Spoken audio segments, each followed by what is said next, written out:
오늘의 사건 반장입니다. 아파트에서 추락해 숨진 경찰관의 휴대전화를 분석한 결과 마약을 직접 구입한 정황이 포착됐습니다. 해당 경찰관이 마약을 모임에 직접 가져가기도 했다는 진술도 나온 걸로 알려졌습니다. 약물에 취한 채 고급 승용차를 몰다 20대 여성을 친 남성의 집에서 검찰이 억대 돈다발을 확보했습니다. 검찰은 이 돈이 조직폭력 활동 수익일 가능성이 있다고 보고 있습니다. 스스로 재벌집 막내 아들이라는 남성이 여성들을 상대로 투자 사기를 벌이고 있다는 제보가 사건 반장에 들어왔습니다. 피해 금액만 50억 원이 넘는 걸로 전해졌습니다. 뾰로로 안녕하십니까. 자, 오늘 드려야 될 말씀이 많아서요. 빨리빨리 진행을 하도록 하겠습니다. 예, 좋습니다. 진실추적자 사건 반장 시작합니다. 서희초 교사 49제를 맞아 어제 진행됐던 이른바 공교육 멈춤의 날, 연가 병가를 냈던 교사들에 대해서 교육부가 징계를 않겠다라고 했습니다. 당연하고 다행스러운 결정이긴 한데 어제 오후까지만 해도 징계 원칙에 변함없다 했단 말이죠. 도대체 하룻밤 사이에 뭐가 달라진 걸까요? 그렇습니다. 대통령의 한마디. 하지만 무엇보다 지난 주말 그리고 어제 교사와 학부모, 시민들의 이렇게 응집된 힘을 보고 아차 싶었던 게 아닌가 싶습니다. 자, 교육당국이 이럴 거였으면 처음부터 함께 공감해 줬더라면 어땠을까요? 좀 아쉬운 부분입니다.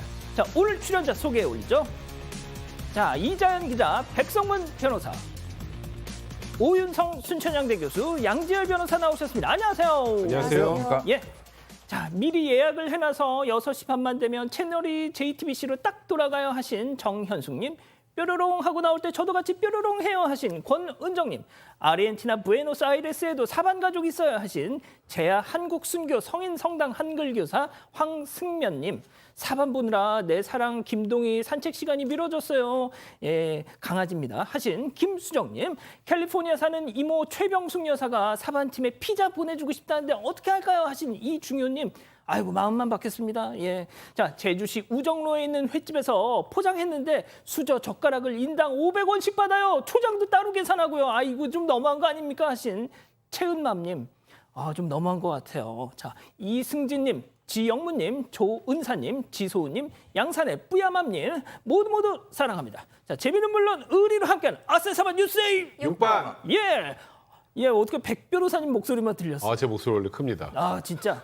자, 대한민국과 전 세계 동포 가족 여러분의 시선을 모아서 출발합니다.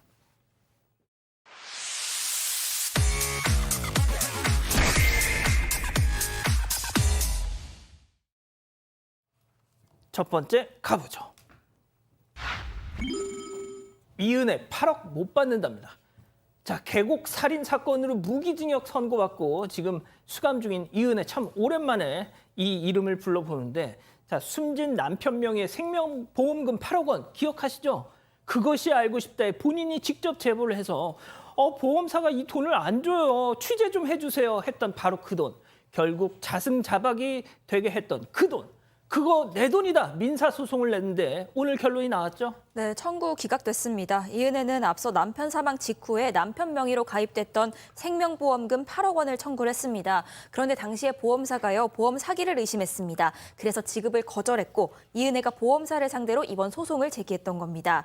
이 소송은 2021년에 시작이 됐지만요, 이은혜의 형사재판 심리가 이어졌습니다. 그러면서 잠정 연기가 된 상태였는데, 그리고 오늘 법원이 결론을 내렸습니다. 이은혜가 보험사 측을 상대로 낸 이 지급 소송 청구 기각한다면서 원고 패소 판결을 내렸습니다. 그러면서 소송 비용도요, 이 씨가 부담하도록 했습니다. 한편 이 씨는요, 숨진 남편 사건과 관련해서 무기징역을 선고받은 상태고요, 항소심 판단에까지 불복하면서 대법원 판단 기다리고 있는 상황입니다. 자, 만약에 네. 무기수인데 8억 원 주세요 이렇게 판단을 했다면 완전 정말 아주 뒤집어졌을 겁니다. 그렇게 판단을 하면 쉽게 말해서 이 민사소송에서는 살인을 하지 않은 것으로 본다는 의미거든요. 그렇기 때문에 일단 민사법정에서 형사사건과 동일하게 꼭 결론을 내야 하는 건 아닙니다만, 형사소송의 일단 형사재판의 결과에 대해서 일단 존중하는 취지로 판단을 한 거고요. 그러니까 쉽게 말해서 이렇습니다. 사망보험금을 내가 누군가를 살해해서도 받을 수 있다면 그게 되겠습니까? 아유, 안 되죠. 그래서 그런 경우에는 보험사의 보험금 지급이 면책이 됩니다. 그러니까 원고였던 이은혜가 가입했던 세 개의 생명보험 관련해서는 보험사 적용 면책된다 해서 원고 기각 판결 낸 겁니다. 그렇군요. 알겠습니다. 자, 다음 이어가죠. 경찰과 시민의 콜라보입니다. 자, 말 그대로입니다. 영상부터 만나보시죠. 도로에 차가 서 있어요. 신고를 받고 출동한 경찰. 딱 봐도 음주운전이죠. 예, 차 그래서 앞을 막고 자, 저 차 갓길로 유도를 하는데 자, 그 순간 붕! 아유, 경찰 위험. 자, 갑니다. 저걸 쫓아가는데요. 바로 그때 어디선가 주둥 트럭이 등장해서 앞길을 막습니다. 하지만 그걸 쏙 피해가지고 또 도주를 시작합니다. 이대로 끝났을까요? 아니죠. 그렇습니다. 미리 기다리고 있던 경찰 갑자기 저렇게 쫓습니다. 자, 그런데 사람들 시선이 집중돼요. 자, 그렇습니다. 빛의 속도로 추격을 막 저렇게 합니다. 경찰들. 예. 이때 옆을 지나던 차량이 또 역시 도주로를 딱 차단합니다. 길막을 합니다. 그야말로 민경 합동작전 대성공. 자, 경찰과 시민들의 이 합동작전. 결국 저놈 잡았습니다. 잡았습니다. 그리고 정말 무슨 영화 속의 한 장면을 보는 것 같지 않습니까? 처음부터 다시 기억을 되돌려 보면 도로 한가운데 잠이 들어 있으니까 이 경찰이 음주운전을 의심을 하고 차량을 갓길로 정차를 시키려고 했는데 그 차량이 갑자기 도주를 시도한 겁니다. 그거를 트럭이 한 대 막으려고 했지만 그걸 또 빠져나갔어요. 영케도. 그 가운데서 이 차량으로 사실은 경찰분을 거의 위협하다시피 했었고요. 그러나 경찰이 그냥 보낼 리가 없죠. 이게 다시 예상 도주 경로가 뻔하기 때문에 경찰이 또 앞질러서 가서 기다리고 있었던 겁니다. 기다리고 가서 결국에는 차를 세우게끔 하고 이번엔 음주 단속을 하러 가는데 또 도주할까 봐 시민이 자기 차량을 이용해서 앞을 막았던 겁니다. 아하. 이게 지난 6월에 경기도 성남의 한 도로에서 벌어진 일인데 저 음주운전 맞았고요. 특수 공무집행 방해, 차로 들이받을 뻔했잖아요. 아직 같이 적용이 됐습니다. 아니 정말 그 진짜 저 영상을 보신 방금 그 경찰관분의 가족들은 얼마나 정말 두려우시겠어요. 정말 어지간하면 위험한 상황은 그냥 좀 피하시는 게 좋을 것 같습니다. 자, 다음 이어가죠. 신사의 찐 품격입니다. 자, 지하 주차장에서 경찰을 몰던 운전자가 주차된 고급 외제차와 탁 접촉 사고가 났는데 이거 뭐 어제부터 정말 많은 기사가 나오고 있어서 다 아실 겁니다. 자, 이자연 기자. 그대여 난 오늘도 너무 왜 저래? 왜 저래? 알아 몰라요? 들어본 적은 있는 것 같기는 합니다. 제목이- 모른다는 소리예요. 네? 제목이 죄송합니다. 이렇게 호응을 안 해주시면 정말. 누구신지는 자, 일단, 알고 예. 있습니다. 가수 겸 배우 김민중 씨였고요. 그러니까. 지난 1일에 서울 누구요? 아파트 김민중 씨요. 네, 서울 아파트 지하 주차장에서 경찰을 몰던 40대 여성이 수억 원에 달하는 고급 외제차를 접촉 사고를 냈습니다.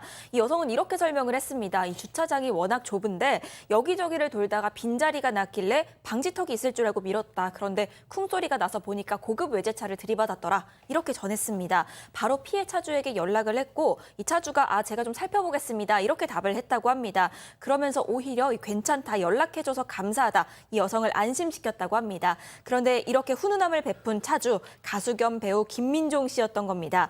이 여성은 이 같은 사실을 언론을 통해서 알렸고요. 삭막한 세상에서 위로가 됐다면서 고마움을 표현했습니다. 또 이를 접한 누리꾼들 역시도 김민종 씨의 배려심에 감탄하고 있는 상황입니다. 아니, 제가 이 기자한테 왜 그렇게 물어봤냐면 이 기자가 거의 신생아일 때 한참 이제 가수 활동을 하셨던 분이라서 자, 그런데 보시다시피 같은 롤스로이스를 타도 어떤 인간은 마약에 취해서 사람을 해야 하는가 하면 교수님 또 저렇게 합니다. 예? 네, 사실 저런 상황에서 저렇게 행동하기가 사실 연예인이라고 하더라도 그렇게 쉽지는 않는데 아마 이제 평소에 그분이 가지고 있는 그 인간에 대한 그 태도, 자세 이런 것이 저런 상황에서 아주 그냥 가감없이 이렇게 나온 것이 아닌가. 뭐 오히려 저런 일을 통해서 그 사람의 인간성을 우리가 이해를 하고 충분히 느낄 수 있는 그런 부분입니다. 그러니까요. 알겠습니다. 자, 다음 이어가죠. 폐그물에서 버둥버둥입니다. 이게 무슨 얘기일까요? 영상으로 만나보시죠. 자, 제주 앞바다 방파제 인근에서 뭔가가 허우적 신고받고 출동한 해경. 자, 바다로 저렇게 가는데요. 아하, 알고 봤더니 거북 바다 거북이 폐 그물과 폐 나무 조각에 사지가 꽁꽁 묶여 있던 겁니다. 자, 거북이를 자 바닥에다 두고요. 아, 이제 둘 겁니다. 아유, 한 땀 한 땀 폐 그물을 저렇게 제거하고 있습니다. 자, 잠시 후, 자, 다 벗겨내고 거북이, 아우, 이제 살겠다. 자, 하고요. 자, 저 거북이 어떻게 할까요? 그렇습니다. 다시 방생을 합니다. 교수님, 저 바다거북 나중에 해양경찰관한테 뭐 물어다 주는 거 아닐까요? 네, 죄송합니다. 예. 네. 오늘따라 좀 지금 이상한데. 저게 지난 3일 오전 9시 40분에 제주 서귀포시 대정읍 해상에서 거북이 그물에 걸려 있다는 그 신고를 받고 해경이 출동한 겁니다. 그래서 그물 제거하고 아까 보신 대로 해상으로 돌려보냈는데요. 다행히 이제 불법으로 포획한 흔적은 발견할 수가 없었고 큰 상처도 없었습니다. 그런데 발견된 저 거북의 종류는요, 국제 멸종 위기종인 메부리 바다 거북으로 알려져 있는데요. 저게 이제 다 크면 한 1m 정도고 무게도 한 85kg 정도 되는데 실제로 저 화면에서 보시는 바와 같이 30cm 크기의 5kg니까 애기 바다 거북이었어요.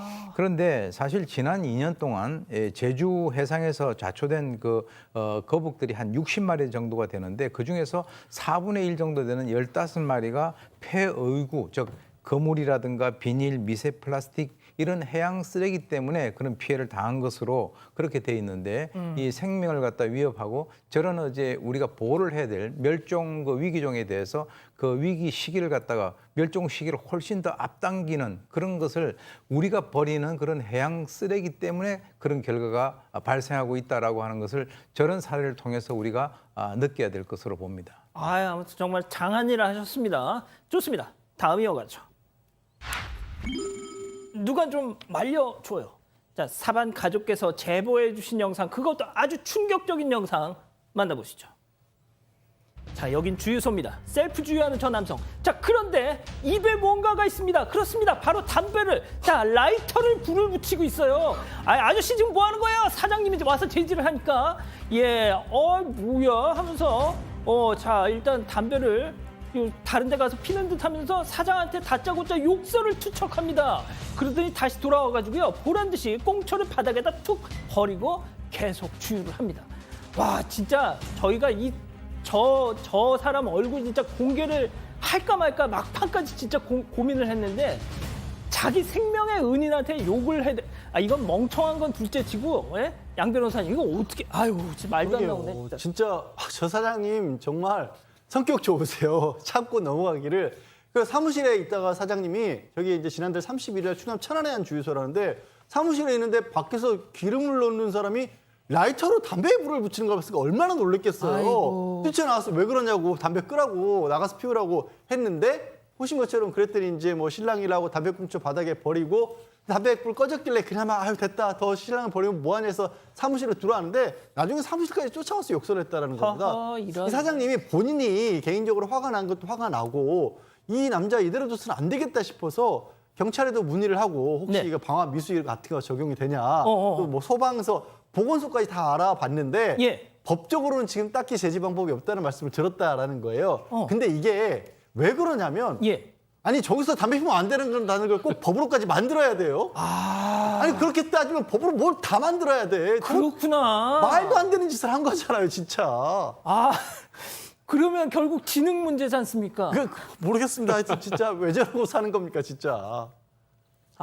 진짜 제가 이게 농담이 아니고요. 진짜 이 영상 보고 제가 너무 화가 나가지고 저 얼굴을 진짜 공개할까 말까 진짜 막판까지 고민. 자, 이번엔 사진으로 만나보시죠. 자, 시선을 딱 사로잡는 트럭, 폐타이어를 하늘 끝까지 쌓아 올려. 뭐 맨 위에 저거 그물로 둘러놨다고는 하지만 몇 개는 이미 비집고 나왔어요. 속도 조금만 내면 주변 차들한테 뭐 통통 튀어나가기 직전. 왜 저러고 살아 진짜? 와, 근데 진짜 저 이 사진을 보고도 입이 다물어지지가 않는데 일단 한 온라인 커뮤니티에 무리한 타이어 적재라는 그런 사진이라고 해서 저게 하나 올라왔어요. 지금 보시면 1톤 트럭에 1톤 트럭 높이보다 훨씬 높네요. 타이어 높이가. 뭐 지금 보시는 것처럼 그물에 둘러싸여져 있지만 일부는 삐져 나와 있고요. 언제든지 떨어질 것으로 추정이 되는 조금만 속도를 내면 떨어질 것으로 보이는데 저 타이어 하나가 보통 10kg이 넘습니다. 그리고 가끔 우리가 이런 영상 소개할 때 고속도로 같은 데 타이어를 막 튀어가지고 맞아요. 사고 나고 이런 거 봤잖아요. 맞아요. 예. 저분은 뭐 저렇게 해서 한꺼번에 많은 거를 폐타이어를 실어 날아서 돈을 버시는지 모르겠습니다만 전 거의 도로 위에 시한폭탄과 같은 존재입니다. 그리고 뭐 저희가 말해 뭐 하겠습니다만 저 도로교통법 위반입니다. 저 적재량을 초과해서 안전 기준을 넘어서면 당연히 도로교통법 위반이 되는데 저게 법 위반 문제입니까? 아까 조금 전에 저 담배랑 똑같아요. 저게 정상적입니까? 아, 이것도 지능 문제. 저는 저거는 뭐 저희가 무슨 이건 처벌됩니다, 이거는 벌금이 부과됩니다 할 문제를 넘어서서 저거는 주변에 말 그대로 다른 사람들에게 엄청난 피해를 야기할 수밖에 없는 행동이니까요. 다시는 저런 일 하지 마시기 바랍니다. 좋습니다. 자, 마지막 사연으로 가보죠.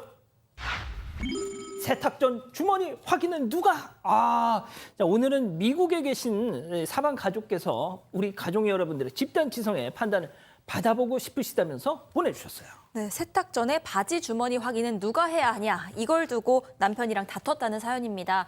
일단 사연자의 남편은요 미국인입니다. 사연자는 자녀들이랑 같이 10년째 미국 생활을 하고 있고요. 그동안 문화 차이가 뭐 크고 작게 있었는데 이것들 다 존중하면서 극복하면서 잘 살아왔다고 합니다.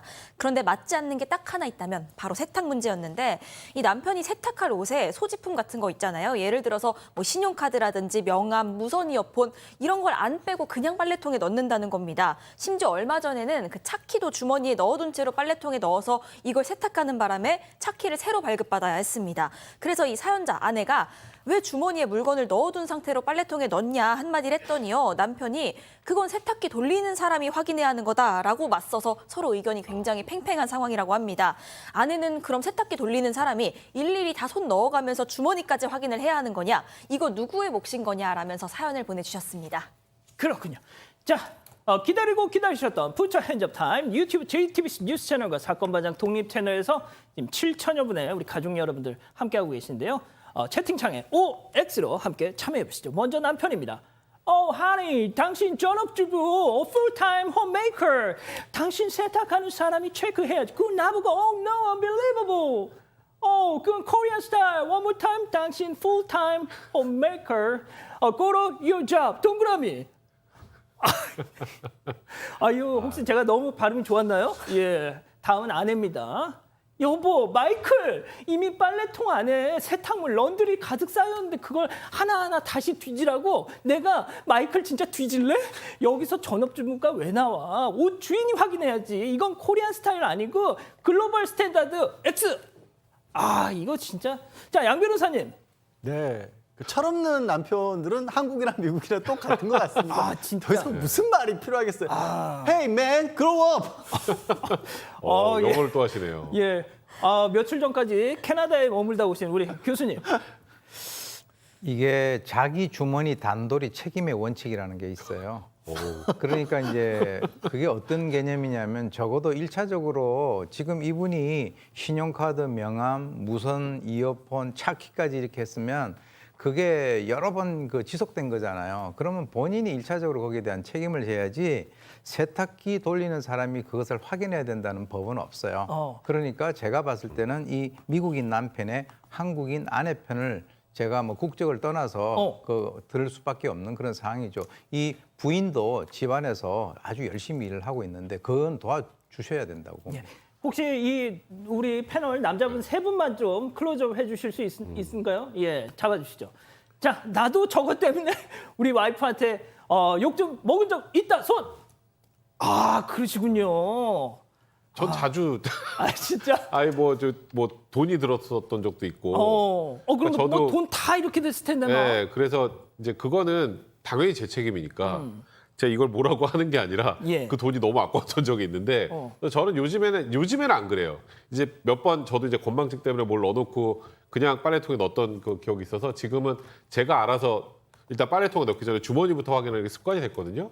그 미국의 그 남편분도 주머니에 본인의 뭐가 있는지를 확인하고 넣는 습관을 길러야지 여기다 화내면 이제 이혼합니다, 그러다가. 그런데 제가 좀 신기한 것이 이 비슷한 사연이 좀 있나 싶어서 웹서핑을 좀 해봤더니 그 영국인 남편과 사는 어떤 한국인 여성이 똑같은 고민을 하시더라고요. 그래서 이게 약간 이 영미계는 좀 그 그런가요? 웨스턴 스타일인가 싶어가지고. 자, 이 기자, 우리 가족 여러분들의 의견. 네, 한국에서도 좀 비슷한 일이 있으신 것 같습니다. 힘든 세상님, 우리 집 남편하고 똑같네요. 저 하하, 절대 이런. 못 고칩니다 하셨고요. 윤윤희님, 자기 주머니 단돌이 책임의 원칙, 교수님이 말씀하시니까 헌법 조항 같습니다 하셨습니다. 흔한 덕후님, 세탁하는 사람 책임이면요 주머니에서 나오는 거 다 안 할 거죠 하셨고요. 정투더 희망님, 남편아 그럼 네가 돌리도록 하여라 하셨습니다. 그렇군요. 좋습니다. 자, 사건 반장 제보 메일 그리고 사건 반장 제보 카톡으로 가족 여러분들의 얘기 많이 기다리고 있습니다. 자, 우리 현직 초등학교 선생님들이 여러분이 제보를 해주셨어요. 지난 주말 사이에 세 분의 현직 교사가 돌아가셨고 어제는 공교육 멈춤의 날도 있었지만 글쎄요, 크게 달라지는 건 없어 보입니다. 일부 학부모 커뮤니티에서는 아이한테 들려보내는 녹음기에 대한 최신 정보를 주고받는다고 합니다. 주호민 씨 사건 이후로 더 조심해야 돼요. 시계 녹음기가 최고입니다. 휴대폰 앱은 선생님이 휴대폰 걷어가면 어차피 소용없어요. 그거 어디서 살 수 있죠? 등등. 저 줄줄이 달린 댓글 좀 보십시오. 통신비밀보호법 위반이니 뭐니 굳이 따지지 않더라도 지금 이 분위기 속에서 계속 이러시면 어떻게 하십니까 진짜. 예? 정말 너무하십니다. 좀 참아주세요.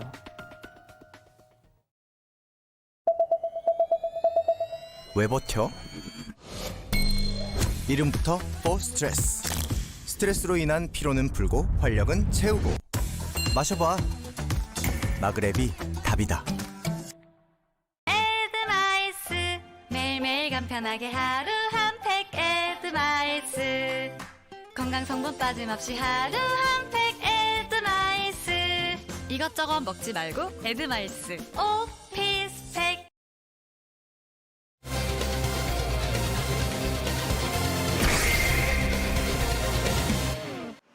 아파트에서 추락해 숨진 경찰관의 휴대전화를 분석한 결과 마약을 직접 구입한 정황이 포착됐습니다. 해당 경찰관이 마약을 모임에 직접 가져가기도 했다는 진술도 나온 걸로 알려졌습니다. 사건의 정황을 파헤쳐봅니다.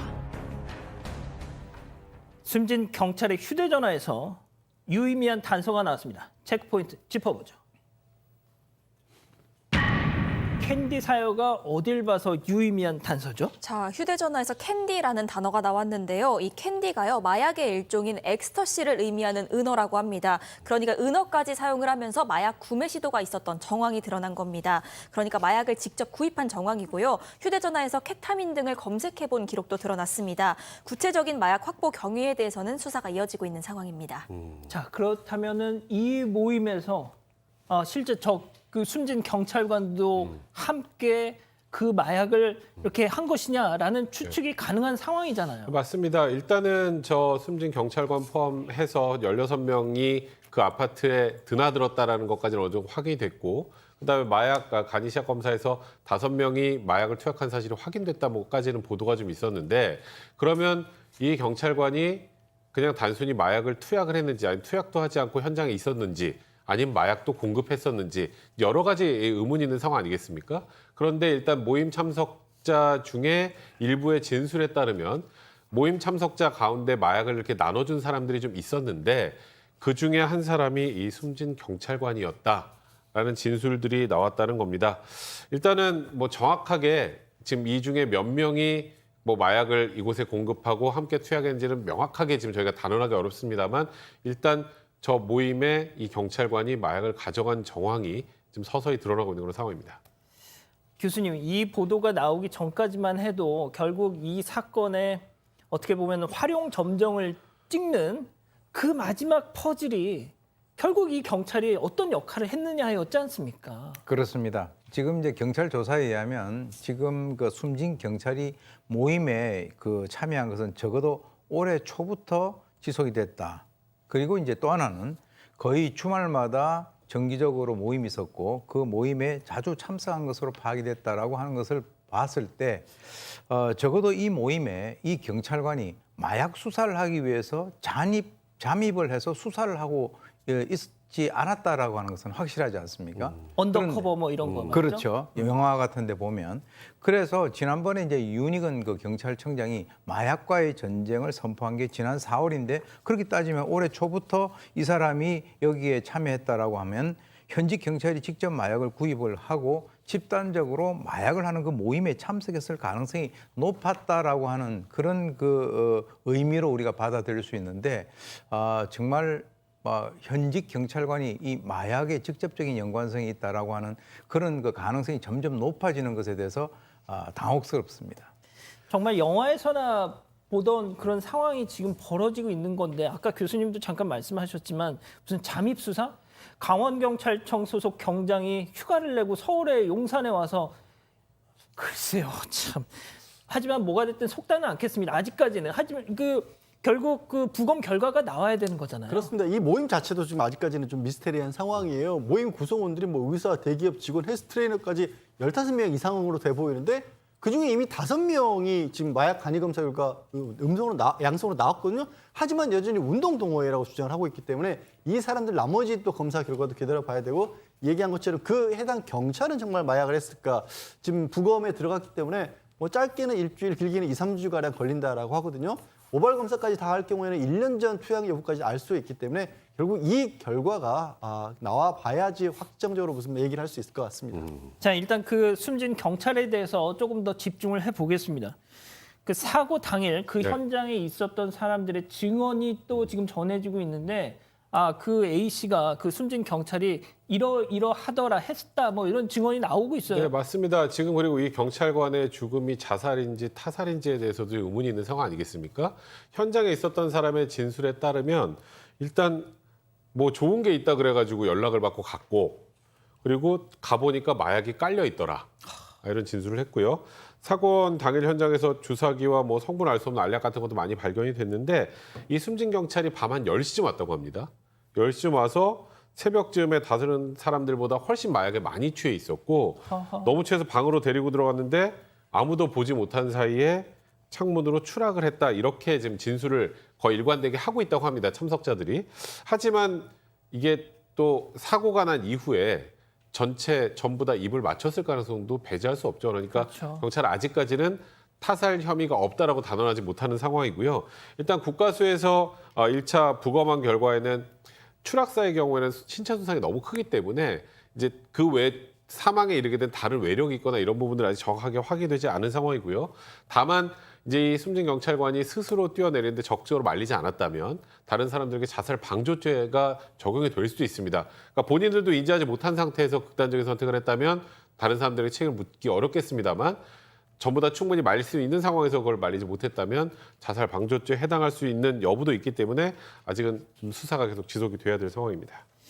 양 변호사님, 저렇게 실제 경찰이 마약을 구입해서 주변에 막 본인도 하고 주변에 나눠줄 정도였다면 평소 행실을 보면 주변에선 그래도 낌새가 뭐 보였을 거 아니에요.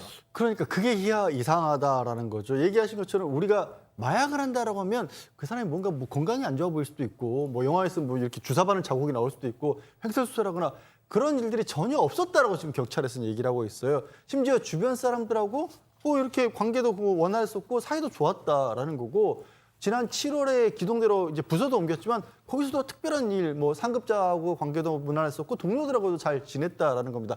유난히 눈에 띄었다는 부분은 진짜 관외 여행 신고를 해야 되니까 2시간 이상 떨어진 곳으로 예. 계속해서 반복적으로 그렇게 신고했다라는 것만 눈에 띄었는데 그 자체를 가지고 뭐 조사를 할 수는 없는 거 아니에요. 그리고 경찰도 아직까지는 내부에서 무슨 검사를 마약 검사 같은 걸 정기적으로 하거나 그 지경까지는 아니니까 아직은 뭐 그런 내부에서 드러났던 상황은 없었던 걸로 보입니다. 자, 아무튼 뭐 저희는 이 부검 결과가 나오기 전까지는 마약 이 검사가 결과가 나오기 전까지는 속다는 않겠습니다만 교수님 진짜 경찰 마지막 그 최후의 보루잖아요. 그것도 뚫린다? 와, 이건 진짜 너무 충격적인 거예요. 제가 알고 있기로는 적어도 이렇게 공식적으로 현직 경찰관이 마약과 연관돼서 이렇게 그 사건화된 것은 거의 저는 들어본 적이 없는 것 같습니다. 그래서 이 경찰관 같은 경우는 어떤 마약을 어느 정도 투약을 했는가, 이 부검을 뭐 했으니까 결과가 나오겠죠. 그리고 이제 또 하나는 현장에서 마약을 투약을 하지 않았다 하더라도 그 자리에 있으면 공동정범으로 처벌을 받을 수도 있는 그런 상황이고요.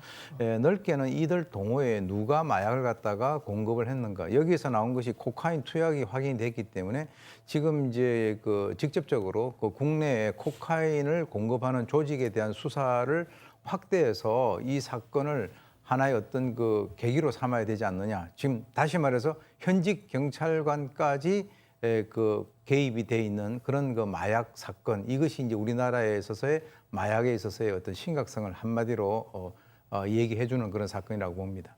알겠습니다. 첫 번째 사건 정리하고요. 두 번째 사건 이어가죠.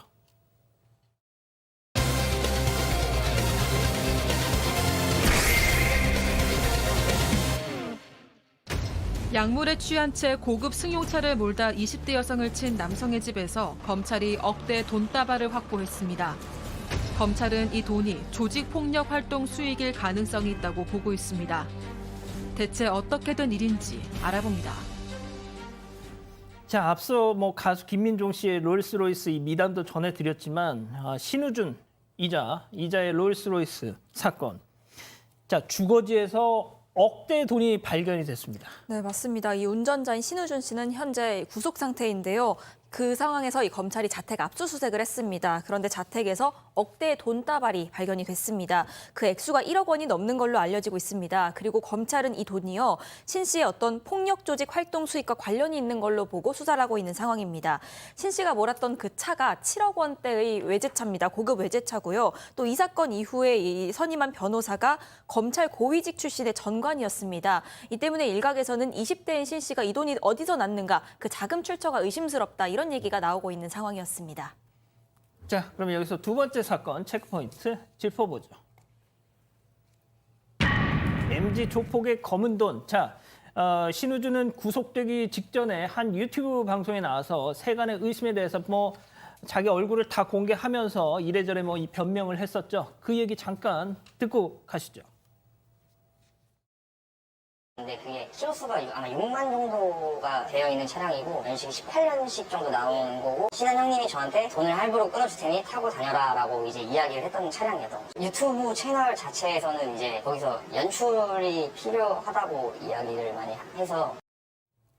자, 그런데 검찰은 말이죠, 저 신우준이 이른바 또래 모임이라고 불리는 새로운 조폭 유형과 연루된 이 정황을 포착했다면서 그 집에서 나온 억대의 돈도 뭔가 연결이 돼 있다. 이제 검찰 입장에서는 그 집에서 1억 원대 돈다발이 그냥 나오는 게 쉬운 일이 아니잖아요.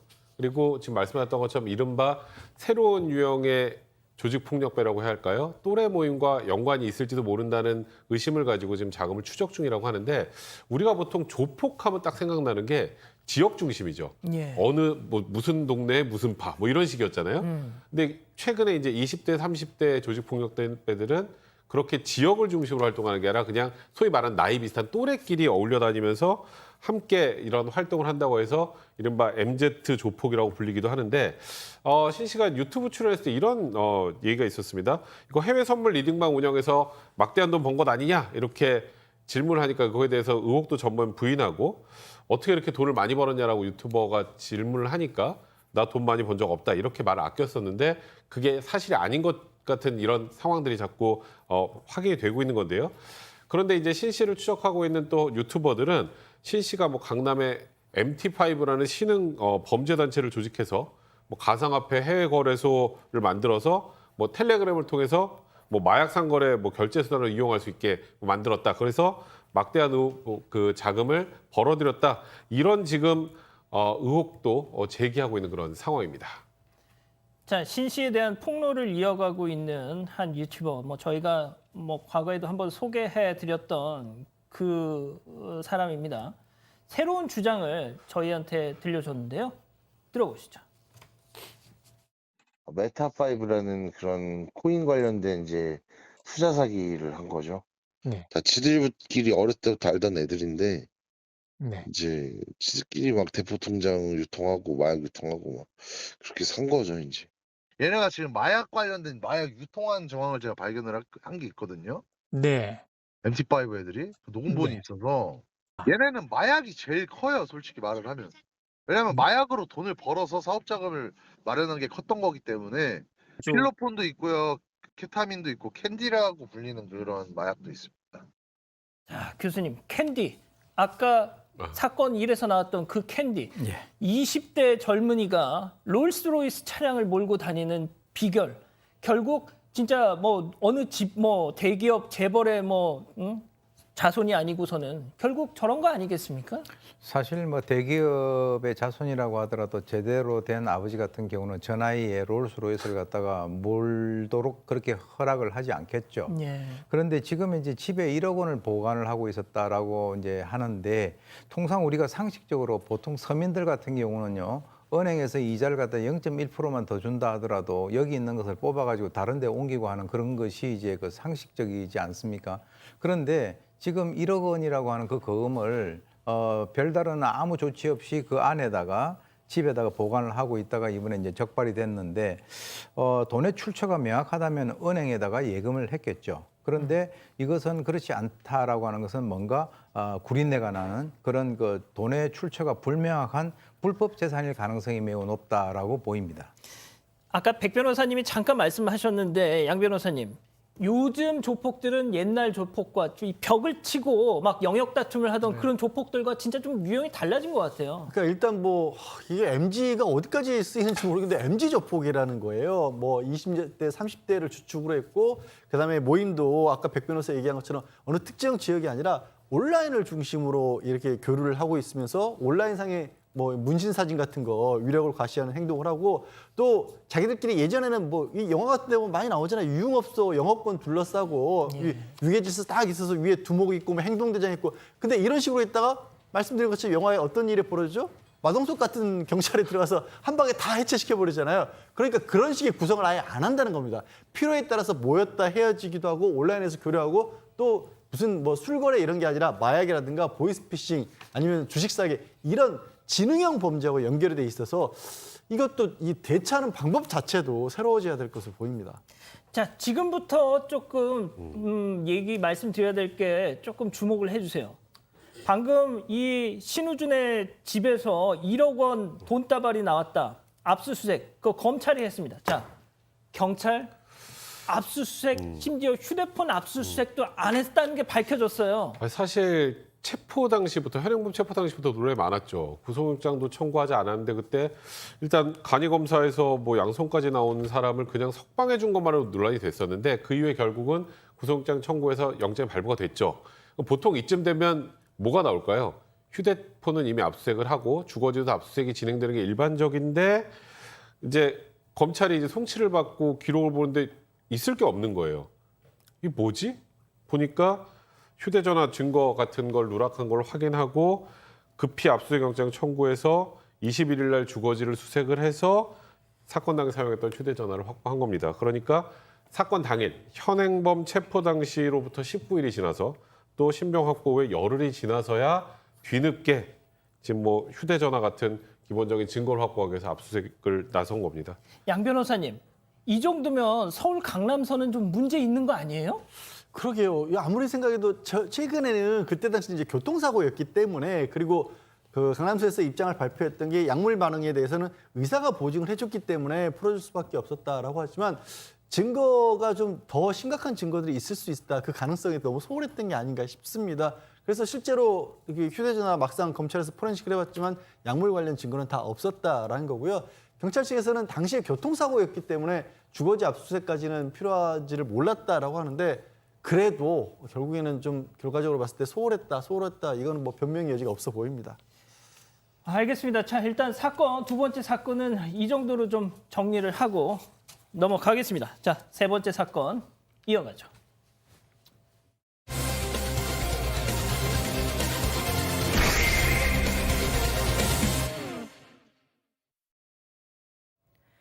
(20년) 전 뺑소니 음주운전 사고로 남편을 잃은 한 50대 여성이 있습니다. 홀로 2자녀를 열심히 키우고 나니 여성에게 남은 건 적적함이었는데요. 이때 여성의 인생에 한 줄기 빛 같은 한 남성이 나타납니다. 자신을 사업가라고 소개한 60대 남성과 꿈 같은 황혼 연애가 펼쳐졌습니다. 인천에 LED 사업을 굉장히 크게 하고 자기 거기 땅도 자기 땅이고 그다음에 부천에 방호복 사업 그것도 하고 항상 명함을 주고 다녔고 외국으로만 수출한대요. 유럽으로만. 그런데 이 남성 시간이 지나자 사업에 급히 돈이 필요하다면서 금전을 요구해 왔는데요. 처음에는 의심을 품었지만 빌린 돈을 즉각 갚는 모습에 신뢰감이 쌓였고 결국 여성은 9억이라는 큰 돈을 빌려주기에 이릅니다. 그런데 얼마 뒤 청천벽력 같은 일이 일어났습니다. 남성이 모든 연락을 끊어버리고 잠적한 건데요. 과연 이 사건의 실체는 무엇일까요? 자, 제보가 왔습니다. 사기 사건입니다. 한 명도 아니고요. 정말 십수명의 피해자가 제발 이 인간 좀 잡아달라면서 저희한테 하소연을 해오셨어요. 우리 가족 여러분들, 지금 이 방송 좀 꼭 좀 집중해서 봐주십시오. 자, 피해 규모가 어느 정도죠? 일단 경찰이 파악한 지금까지의 피해자는 모두 11명, 그리고 피해 액수는 27억 원가량입니다. 하지만 피해자들은 이보다 훨씬 더 된다고 주장을 하고 있습니다. 피해자들이 자체적으로 파악한 피해자의 숫자가 30명 정도고요. 피해액은 50억 원 이상인 것으로 보입니다. 그러니까 이 한 남성에게 당한 공식적인 피해자만 10명이 넘는 상황인 겁니다. 그리고 이 피해 여성들 대부분이 남편과 사별했거나 이혼을 한 5, 60대 중년층의 여성들이었습니다. 이 대부분이 그 결혼, 재혼을 목적으로 만들어진 특정 소개팅 앱을 통해서 이 60대 남성과 만난 걸로 확인이 됐습니다.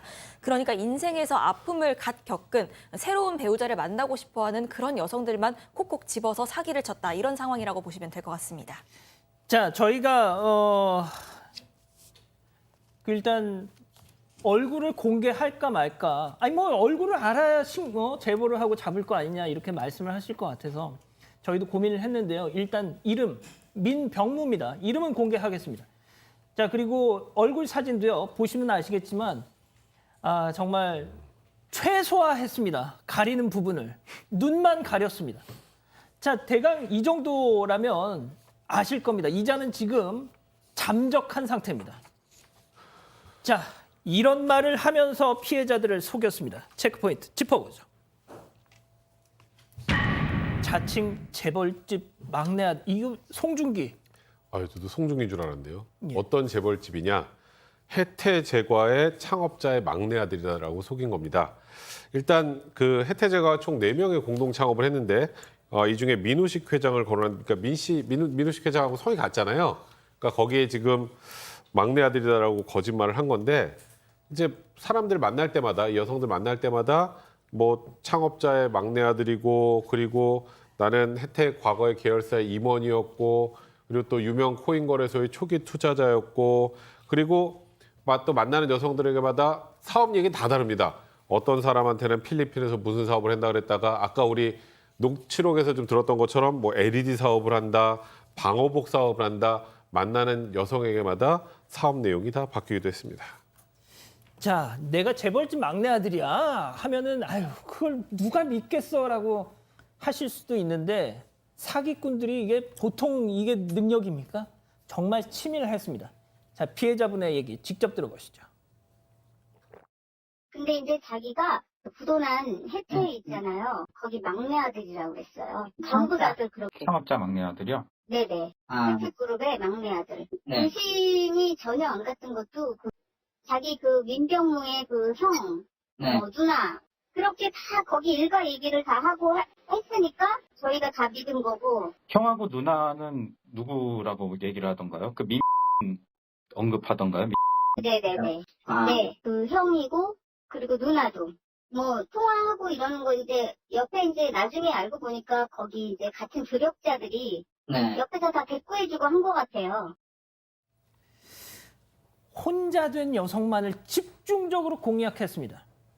자, 특히 이번 제보 중에 정말 저 개인적으로는 안타까웠던 분이 어머니 피해를 입은 어머니를 대신해서 이 아드님이 직접 제보를 해주셨는데, 이 어머님이 정말 극단적인 선택 시도를 너무 많이 하셨다는 거예요. 그러니까 이 여성분 같은 경우에는 사실 한 20여 년 전에 남편을 그것도 음주운전 뺑소니 차량에 잃었답니다. 그렇게 20여 년 전에 사별을 하고 두 자녀를 정말 어렵게 혼자 키우셨던 겁니다. 그래서 아이들은 이제 아이가 아니죠. 장성을 했고 소개팅 앱을 통해서 자칭 혜태조가 막내 아들이라는 저 민병무를 만나게 된 겁니다. 알게 된 거고요. 그래서 두 자녀들도 이제는 우리 엄마 좀 행복하기만 바란다라면서 응원할 정도의 상황이었다라고 합니다. 그런데 얘기한 것처럼 뭔가 교제를 하고 있다가 돈이 좀 필요하다라는 얘기를 꺼냈고 처음에는 의심을 했대요. 근데 좀 빌려갔다가 바로바로 갖고 하니까 그다음부터는 이런 게 정말 전형적인 어떤 그 신뢰를 쌓는 사기인데 점점 액수가 커지다가 결국에는 9억 원까지 빌려주게 됐고 자녀들이 대출까지 얻어서 같이 빌려줬다라는 거예요. 그러니 또 이 어머니 입장에서는 피해자 입장에서는 얼마나 자녀들 보기도 힘들겠어요. 그래서 진짜 자신을 또 원망하면서 극단적인 선택 시도까지 했던 그런 정말 화나고 안타까운 상황입니다. 끝이 아니었습니다. 또 다른 피해자에게는요. 자녀를 빌미로 또 돈을 빌렸다고요? 네, 점차적으로 이제 수법이 진화되고 있는데 자기가 뭐라고 얘기했냐면 자기 아들, 딸 전부 다 커서 미국에 있고 그리고 자기는 혼자서 일을 하다 보니까 너무 외롭다. 그래서 당신 아들에게 내 사업을 물려주고 싶다. 정말 이게 아주 솔깃한 얘기죠. 근데 사업을 물려주면 되는데 돈이 필요하다 이렇게 얘기를 했고요. 또 다른 그 피해자 같은 경우도 2019년 8월에 만나게 됐는데 이 남성이 자기도 뭐 혜태제가에 관여했다가 부도가 나서 신용불량자가 돼서 지금은 필리핀에서 환전 사업을 하고 있다. 그러면서 또 이 피해 여성의 아들 며느리를 끌어들였습니다. 나 직장 그만두고 필리핀에서 내 하는 일을 니네들이 물려받아라. 나는 이제 좀 쉬고 싶다. 이런 식으로 이제 끌어들였는데요. 실제로 이 피해 여성에게 대출받는 방법까지 가르쳐주고 급기야는 그 피해자의 친오빠 장례식장에 가서 조의금 700만 원까지 가져갔다는 거죠. 그리고 2022년 8월 말에는 이 모든 게 잘 해결돼 간다. 그래서 그 집에 혹시 금팔찌, 금목걸이 같은 거 있냐 그래가지고 그 전부 다 그걸 싹 쓸어갔다는 거예요. 그래서 총 빌려준 돈만 2억 7천만 원이 됐는데 이번에도 역시 돈을 갖다가 딱 건네받고 난 뒤에 어느 정도 성공했다라고 하니까 그 다음에는 바로 연락을 끊습니다. 잠적했습니다. 제발 저희가 민병무가 저희를 고소해줬으면 좋겠어요.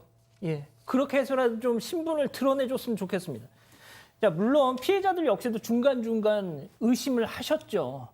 하지만 이자의 혼신의 연기에 속고 말았습니다. 의심을 살까 봐 이런 연기까지 했다는 건데요. 직접 들어보시죠. 김 부장이라는 사람하고 항상 항상 하고 그런 액션을 항상 취했죠. 저 만날 때. 네. 그럼 김 부장 지금 바쁜데 왜 그러고 사무실 들어가서 얘기하자 그러고 한참 어느 정도 시간이 지났을 때부터 이제 김 부장이나 김 변호사라고 사칭해서 전화 오면 돈 이야기 같은 거 항상 나오고 저 있을 때 항상 누군가가 항상 전화가 와요. 특히 김 변호사, 김 부장 이런 사람들이 전화가 왔죠.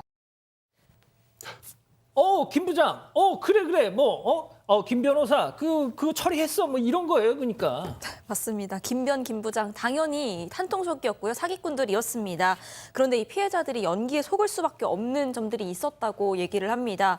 일단 피해자들이랑 데이트만 하면요. 꼭 이 김 부장으로부터 전화가 걸려옵니다. 그러면 굉장히 바쁜 척하면서 전화를 받아서 돈 얘기를 했다고 합니다. 이렇게 짜고 치는 역학을 벌이면서도요. 또 한편으로는 피해자들에게 그렇게 지극정성이었다고 합니다. 그러면서 매일같이 난 돈은 중요하지 않다. 남은 인생을 행복하게 살자. 이런 얘기를 하면서 미래를 약속하기도 하고 피해자들이 감히 의심조차 하지 못하게 이렇게 철저하게 연기를 했던 겁니다.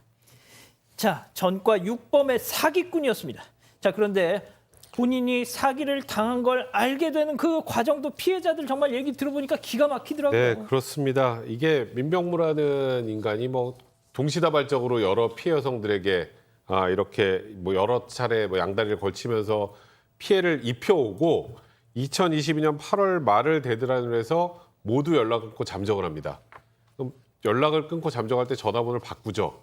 그럼 이 바꾼 전화번호, 본인은 다른 번호를 쓰겠지만 이 번호는 또 다른 누군가에게 갑니다. 제가 신규 가입했다가 이 사람의 전화번호를 받을 수 있는 거 아니겠어요? 그렇죠. 근데 이제 전화번호를 받은 이 사람한테 맨날 여성들한테 전화가 오는 거예요. 그러니까 이제 그 번호, 이 민병무의 과거 번호를 받은 새로 쓰는 분이 도대체 민병무가 누구야? 왜 이렇게 여자들이 다 자기한테만 전화를 하냐 하니까 피해자 중에 한 명이 혹시 또 다른 사람한테 연락이 오면 내 연락처를 좀 공유해 주세요. 이제 그렇게 얘기를 하고 부탁을 했고 그러면서 저 민병무가 쓰던 번호를 받은 분이 서로 이제 피해자들 연락처를 공유를 해준 거죠. 그러다가 이 피해 여성들이 모여서 서로 얘기를 나누고 공유하다가 아 이게 정말 엄청난 사기구나라는 걸 깨달았고 결국 민병무를 사기죄로 고소하게 된 겁니다. 자, 그런데 경찰 조사가 시작이 되는데 또 하나의 반전이 일어난답니다. 그동안 해태제과의 창업주와 같은 민씨성을 이용해 왔는데 실제 민씨가 있었다면서요? 예, 그래서 이제 자기 이름으로 밝혀졌습니다. 그래서 이제 실제 이 민병무라고 하는 그 이름은 맞았고요. 그래서 이제 그 혜태 창업자의 장손이 아마 한라대학에서 교수로 있는 것 같은데 그 민 교수에 따르면 작은 아버지가 몇 분 계시지만은 그 중에 민병무라고 하는 사람은 없다. 그리고 내가 아는 친척 중에도 그런 사람이 없다라고 확인이 됐습니다. 그러니까 이제 어떻게 보면 성만 같은 민 씨죠. 그래서 이제 민우식 회장이 이제 혜태 제가의 창업주인데 자기는 민병무라고 하는 그 실명을 갖다 그대로 드러내고 또 아마 제가 이제 보니까 이 사람은 전과 6범이니까 주위 사람들에게 자기 뭐 이렇게 그 주민등록증이라든가 이런 걸 아마 보여줬을 텐데 오히려 그런 것들이 더욱더 이 사기를 치는 데 있어서 더 신뢰를 줬을 가능성이 상당히 높다라고 봅니다. 자, 피해자만 30여 명. 이 피해자분들이 단톡방을 만들어서 계속 정보를 공유하고 계십니다. 50억 규모의 사기 사건입니다. 그런데도 아직 잡히질 않았어요. 수사도 사실 중단을 한 상태고요. 경찰에서는 아직 이게 국내에 있는지 해외로 도주했는지조차도 파악이 안 된다고 합니다. 거주지 압수수색을 해봤더니 희한하게 또 위조 수표만 가득했었다고 하네요. 아마 그것도 다른 범죄에 쓰였을 가능성이 높은 상황이고 이 피해자분들에 따르면 정말 안타까운 게 가장 큰 액수의 피해는 한 사람이 무려 14억 원의 피해를 입은 걸로 그렇게 파악을 하고 있답니다. 극단적 선택까지 시도할 만큼 정말 고통스러운 삶들을 지금 피해자들은 이어가고 있습니다. 자, 뭐 계속 저희가 전해드리는 동안 이자의 그 얼굴을 저희가 공개해드렸는데 마지막으로 다시 한 번만 좀 집중해서 보시죠. 자, 얼굴 좀 보여주세요. 자, 어쩔 수 없이 저희가 눈에 검은 선 하나는 쳤습니다만 그래도 이 얼굴, 민병무 이름 잘 좀 기억해 주시고요. 지금이라도 혹시 주변에서 아, 내가 혜태제과의 뭐 막내 아들이니 어쨌든 일단 헛소리 떠드는 작자가 있으면 저희한테 꼭 좀 알려주십시오. 정말 이 피해자분들께서 앞서 양 변호사님 말씀하셨지만 극단적 선택을 시도하셨던 분들이 지금 여러분이십니다. 예. 자, 일단 이렇게 세 번째 사건 정리하고요. 사건연구소 이어갑니다.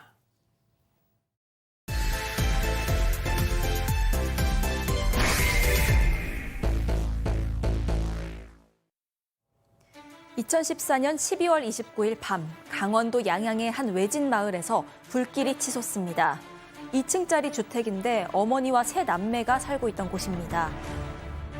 1시간 반 만에 불길을 잡고 안으로 들어갔지만요. 결국 일가족 모두 숨지고 말았습니다. 가스가 폭발한 건지 합선이 된 건지 불이 난 원인을 찾던 경찰은 집안에서 휘발유의 흔적을 발견합니다. 그리고 이어서 숨진 일가족의 몸 안에서는요. 수면제 성분까지 나왔습니다. 오늘 사건연구소의 키워드는 일가족 방화 살인 사건입니다. 자, 한겨울에 강원도의 외진 마을에서 불이 나서 어린 아이들까지 그야말로 일가족이 한순간에 목숨을 잃었습니다. 자, 사건의 시작부터 하나씩 따져보죠. 네, 일단 화재 신고가 들어온 게 2014년 12월 29일 밤 9시쯤이었습니다. 여기가 강원도 양양 현남면의 아주 작은 마을인데요. 가마골이라는 마을입니다.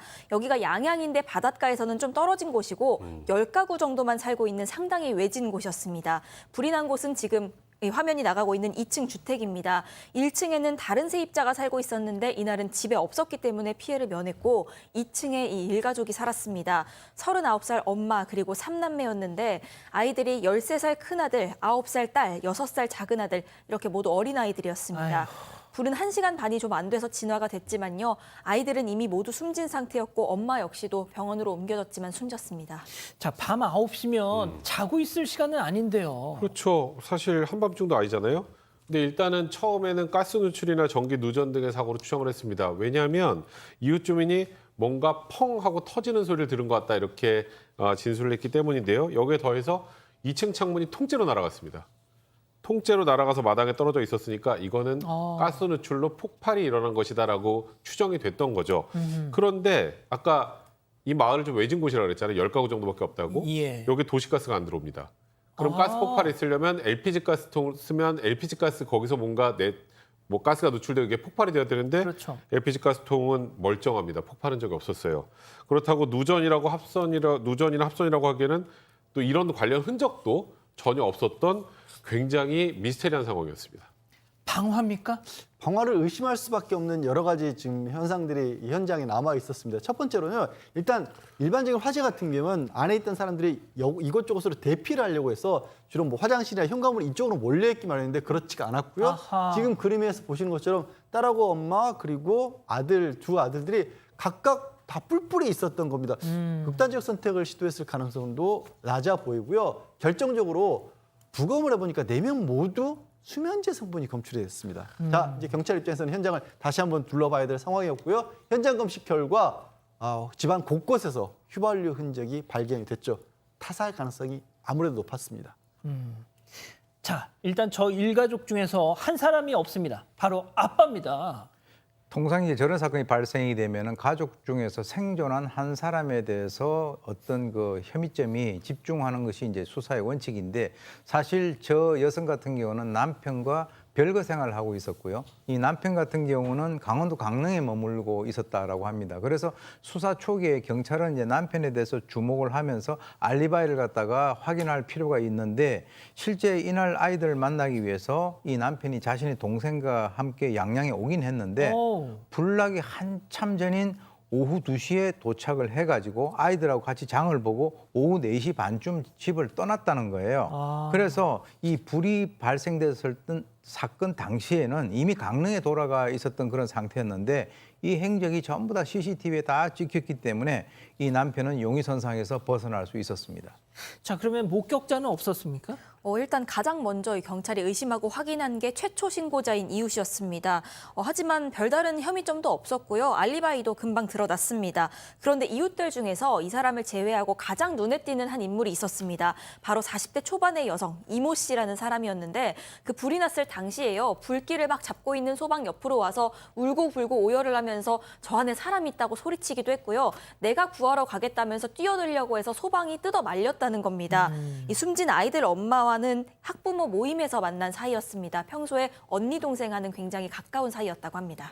자, 그 이모 씨의 등장 뭔가 유의미할 것 같습니다. 그래서 경찰도 이 씨를 불러서 조사를 했어요. 그런데 조사를 시작하니까 이 씨가 시키지도 않는데 이런저런 얘기를 막 하는 거예요.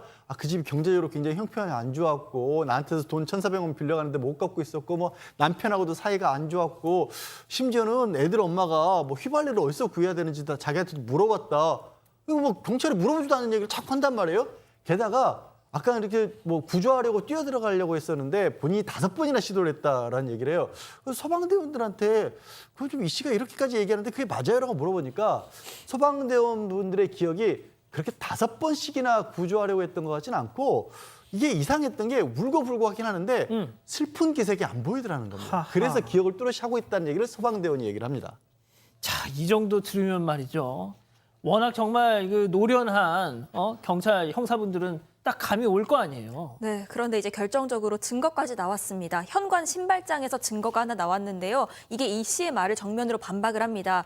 일단 이 씨는 그 숨진 여성이 자기한테 돈을 빌려갔다 이렇게 계속 얘기를 해왔습니다.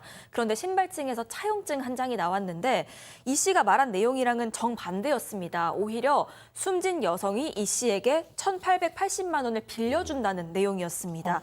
현관 쪽에서 캔맥주, 음료수병 이런 것들이 발견이 됐는데 그 안에서 수면제가 검출이 됐습니다. 결정적으로 사건 당일 밤에요. 이 씨가 이 주택에 다녀가는 모습이 CCTV에 고스란히 찍혔습니다. 그리고 집안에서 발견된 맥주, 과자 이런 것들도 이 씨가 다 마트에서 구입했다. 이런 사실도 확인이 되면서요.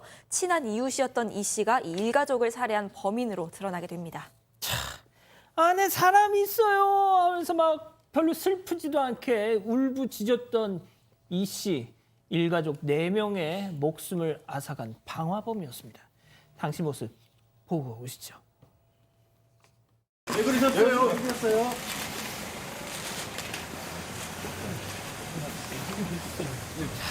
기가 막힙니다. 기가 막혀요. 예? 그러니까 사건 당일의 행적을 보면 더 기가 막힙니다. 그러니까 거의 완벽한 계획 범죄라고 봐야 될 것 같은데 그날 오후 2시쯤에 강릉에 있는 한 약국에서 수면제 성분의 알약 28정을 삽니다.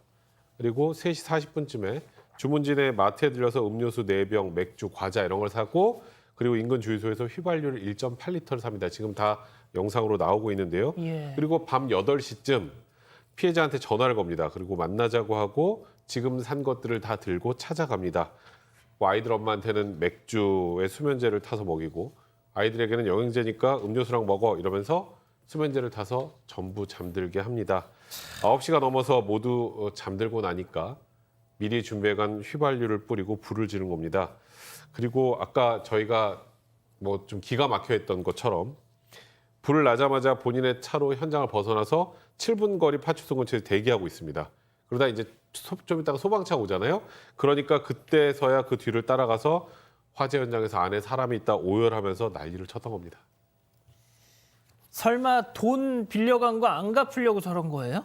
네, 충분히 그런 걸로 추정이 되는 상황입니다. 일단 이 씨는요, 대부업체에 빌린 이 빚만 7,700만 원이 있었습니다. 여기서도 굉장히 어떤 독촉에 시달리고 있었는데 피해자도 아마 이 본인이 빌려준 1,880만 원 이거 못 받을까 봐 재촉을 약간 했던 것 같습니다. 그러던 도중에 마침 이날 별거 중인 피해자의 남편이 찾아온다. 이런 얘기를 듣고 이 피해자 남편에게 다 뒤집어 씌울 생각을 하고 범행을 한 걸로 보이고요. 결국 채무를 탕감할 목적이었던 건데 또 본인 주장은 다릅니다. 자신의 아들이 뇌성마비인데 숨진 피해자가 자신의 아들에게 굉장히 심한 욕설을 하고 모욕을 했다. 그래서 격분해서 살해한 거다. 이렇게 주장을 했습니다. 그건 그냥 본인의 뇌피셜이겠죠. 주장이겠죠. 자, 양 변호사님. 이게 처음일 수가 없잖아요. 그래서 경찰이 조사를 해봤더니 이게 첫 범행이 아니라 이 범행이 있기 3일 전에 이 씨에게 내연남이 있었습니다. 근데 공교롭게도 내연남의 집에도 불이 나서 화상을 입고 병원에 입원해 있었던 겁니다. 경찰이 조사를 할 수밖에 없었겠죠. 조사를 해봤더니 이 남성에게도 수면제를 먹이고 집에 불을 질렀던 거예요. 보험금 1억 5천만 원 수령자를 자기 이름으로 바꿔놓고 보험금을 노리고 살인을 시도했던 건데 다행히 이 남성은 목숨을 건졌습니다. 그런데 수면제도 과다 복용했고 이 불 때문에 기억상실증에 빠져서 상황에 대해서 진술을 전혀 못하고 있었던 상황. 그 3일 전에 그 일을 저질러 놓고 3일 후에 이 가족들을 몰살시켰던 겁니다. 만약에 그때 그 내연남이 기억이 났더라면 이 짓을 못했을 수도 있는데 교수님께는 제가 마지막으로 여쭙겠습니다. 자, 백 변호사님. 네. 어떤 법의 처분이 내려졌나요? 이 4명을 죽였고 한 사람을 살해하려고 했다가 미수에 그쳤습니다. 보통 이 정도로 여러 명을 살해하고 살해 시도를 했던 경우는 대부분 사형을 구형하죠, 검찰이. 그리고 재판부도 사형을 선고하는 경우가 꽤 많은데 이 사건에서는 재판부가 무기징역을 선고를 했습니다. 뭐 여러 가지 변명을 하고 있지만 일단 채무를 면탈하기 위해서 계획 범행을 한 것으로 보인다는 점, 뭐 이런 부분들에 대해서는 굉장히 죄질이 안 좋다고 봤습니다만 뭐 본인이 범행을 반성하고 있고 또 뇌성마비 아들을 혼자 양육하고 또 벌금형을 선고받은 것 외에는 기타 다른 전과가 없는 점 등을 고려해서 사형이 아닌 무기징역을 선고했는데 아마 이 단계에서 검찰에서 이것도 가석방 될 수 있는 것 아니냐. 예. 그러니까 그런 사회 복귀하는 걸 막기 위해서라도 실질적으로 집행이 안 되더라도 사형 선고를 해달라고 했습니다만 재판부는 가석방의 가능성만을 가지고 뭐 유기징역과 같다라고 하는 것은 우리가 그런 것을 참작하는 건 바람직하지 않다라고 하면서 무기징역을 선고하는 데 그쳤습니다. 자, 뇌성마비 자녀를 키우는 게 도대체 이거랑 무슨 상관인지 저는 솔직히 모르겠어요. 법을 공부하신 분들한테는 그게 되게 중요한 무슨 사유가 될지 모르겠습니다만 자, 교수님. 저는 엄여인 있잖아요. 약간 그 생각도 나더라고요. 진짜 무서운 사람입니다, 이 사람. 사실 저럴 때는 인간이라고 하는 존재가 참 무섭다라고 하는 생각이 듭니다. 그러니까 내연남에 대해서 불을 지르고 난 뒤에 불과 3일 뒤에 또 이런 범행을 갖다 한 것이고요. 자신이 이제 최초에 범행 동기를 경찰에서 진술을 할 때 바로 이제 그 뇌성마비 아들에 대해서 욕설, 모욕을 줬기 때문에 그런 식으로 자기는 뭐 범행을 했다 이렇게 얘기를 갖다 하는 것은 금전적으로 자기가 채무를 변제하는 것을 면탈하기 위해서 저런 행위를 했다라고 하는 그 자체에 대해서는 얘기를 하고 싶지 않는 것이죠. 그래서 우리가 통상 그 아우구스티누스의 죄의 5단계에 보면 마지막 단계가 합리화거든요. 그러니까 자기 행동을 그런 식으로 합리화를 한 것인데 결국은 이제 그런 여러 가지 어떤 본인의 그 음모라든가 이런 행동이 적나라하게 드러났는데 인간이 어디까지 이 악마가 될 수 있는가라고 하는 것을 보여주는 굉장히 대표적인 그런 사례라고 봅니다. 좋습니다. 사건 연구소 이렇게 정리하고요. 글로벌 픽 이어갑니다.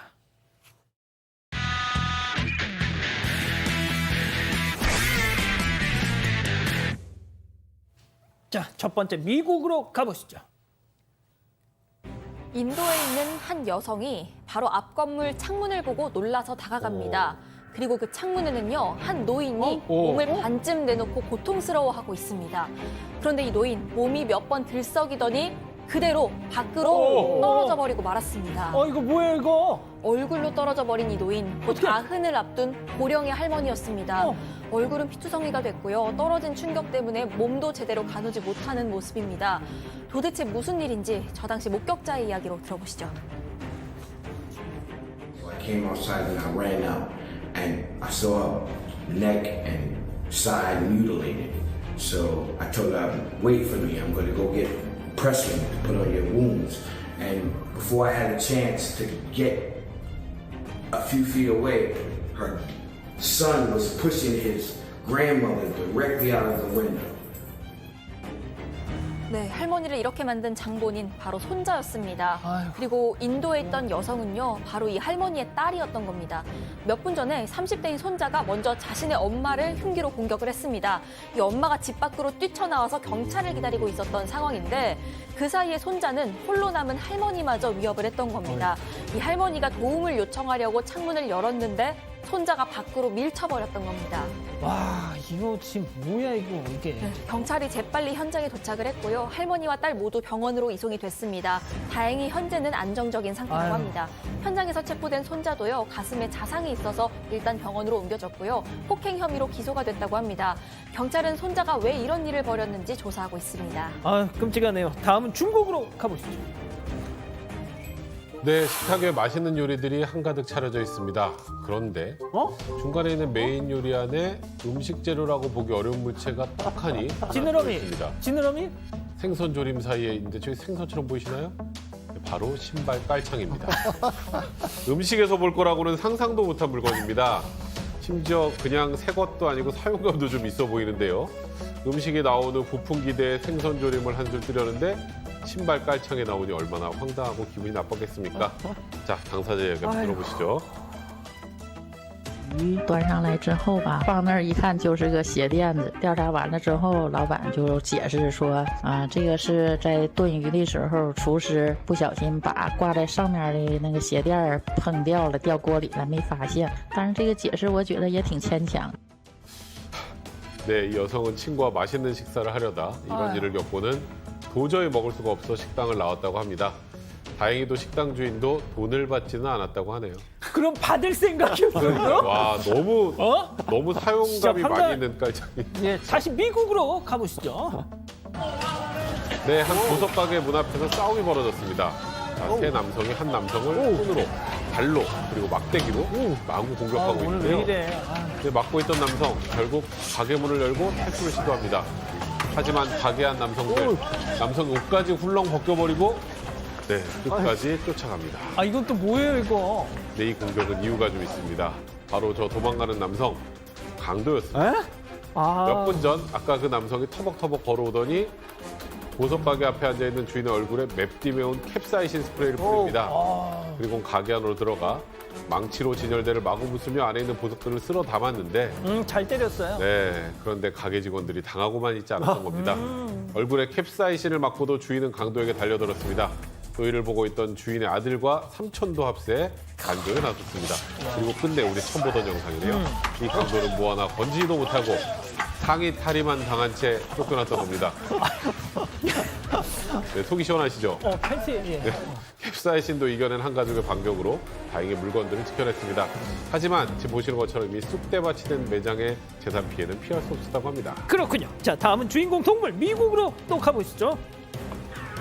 네, 강아지가 TV에 거의 들어갈 듯이 코앞에서 만화를 보고 있습니다. 한시도 눈을 떼지 않고 즐기는 만화, 바로 라이언 킹입니다. 그런데 그냥 보는 게 아니었습니다. 만화 속 주인공 심바의 아빠가 위험에 처해서 쓰러지자 이 강아지 낑낑거리면서 울기 시작합니다. 그리고 신바가 쓰러진 아빠 곁에서 슬퍼하는 모습을 보면서요, 이 강아지는 더 크게 울부짖기까지 합니다. 아, 뭐 알고 보는 거예요, 지금? 눈물을 흘리는 신바를 보는 강아지 눈에서도 눈물이 나올 것 같은 모습입니다. 이 신기하면서도 감동적인 이 모습, 1,600만 회가 넘는 조회수를 기록하면서 전 세계 많은 누리꾼들의 관심을 받았습니다. 누리꾼들은 어떻게 저 장면을 이해하는 거냐라면서 무척 신기해했는데요. 강아지 보호자도 역시나 신기해하면서 이 모습을 담았다고 합니다. 그렇군요. 아유, 자, 마지막 중국으로 가보시죠. 대나무 잎을 열심히 먹던 판다가요, 사육사 목소리에 집중합니다. 바로 이 사과 때문이었습니다. 판다는 엄청난 집중력으로 사과를 뚫어져라 쳐다보는 모습입니다. 그리고 사육사가 그 사과를 툭 던지는데요. 그만 바닥에 튕겨서 더부르르 숲을 속으로 들어가 버리고 마는 아이고, 이런. 모습입니다. 이 판다는 굴러가는 사과를 바라만 볼 뿐 움직이지는 않는 모습입니다. 아이고, 저거 아까워서 어떡해. 그런데 이 판다 고개를 쓱 돌려서 사육사를 빤히 바라보는데 눈빛이 심상치가 않습니다. 입은 앙 다문 채로 마치 그거 하나 제대로 못하냐? 라면서 사육사를 나무라는 듯한 모습입니다. 그렇게 한참을 눈으로 욕하던 이 판다 결국 몸을 일으켜서 사과를 주워 오네요. 그리고 또 떨어뜨릴까 봐 꼭 잡고 야무지게 먹는 모습입니다. 와, 사람하고 똑같아. 그거 하나 제대로 못 던졌나? 약간 이런. 오, 예. 자, 사랑하는 사건반장 가족 여러분, 9월 열대야라는데 정말 시원한 밤 보내시고요. 저희는 내일도 별이 6개 반, 사반 6반 저녁 6시 반에 다시 옵니다. 안녕히 계십시오.